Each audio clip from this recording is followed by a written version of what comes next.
जय सद्गुरु महाराज को जय। श्री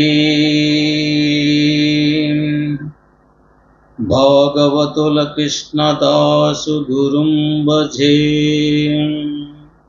242వ ఖండార్థము శిష్యుని లక్షణం.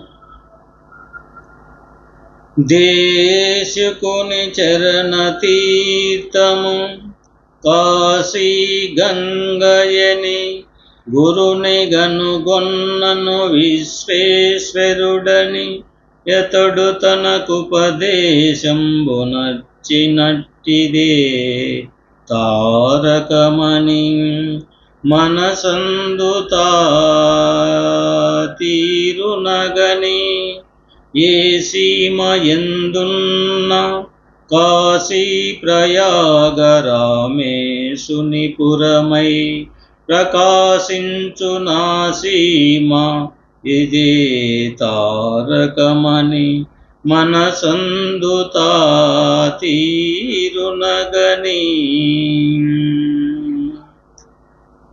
శిష్య, నా గురురో అధికం నా గురురో రధికం. శివశాసనతో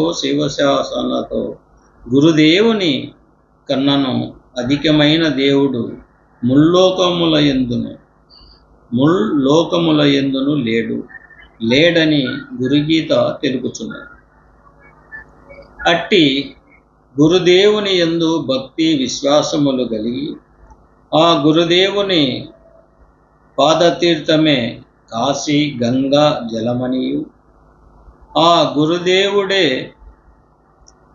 కాశీ విశ్వేశ్వరుడనియు, ఆయన ఇచ్చు ఉపదేశమే తనను తరింపజేయు తారక మహామంత్రమనియు, ఆయన కాపురమున్న కాశీ గ్రామమే కంచి ప్రయాగ రామేశ్వరము మొదలైన పుణ్యక్షేత్రములన్నీ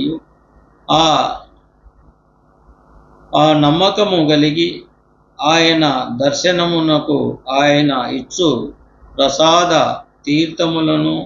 తీర్థ ప్రసాదములను ఎదురు చూచుచు ఆయనకు మినహా వేరే దైవము లేడని ఎవరికి దృఢమై భక్తి భావన ఆ గురుదేవుని యందు ఉన్నదో వారే నిజమైన గురుభక్తి కలిగిన వారై ఉందురు. అనగా ఈ యొక్క ఎన్నో మనము ఈ యొక్క ప్రదేశములు కాశీ రామేశ్వరము శ్రీశైలము ఎన్నో పుణ్యక్షేత్రములు తిరిగినంత పుణ్యము ఎక్కడ ఉన్నదయ్యా అని చెప్తున్నాడంటే కృష్ణ ప్రభువులు. గురుదేవుని పాదములు గడిగిన ఆ నీళ్ళే ఉదకము, ఆ గంగా ఉదకమని మనకు తెలియపరిచి ఉన్నది.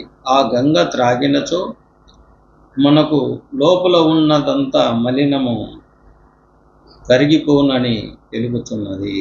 జై సద్గురు మహారాజుకు జై.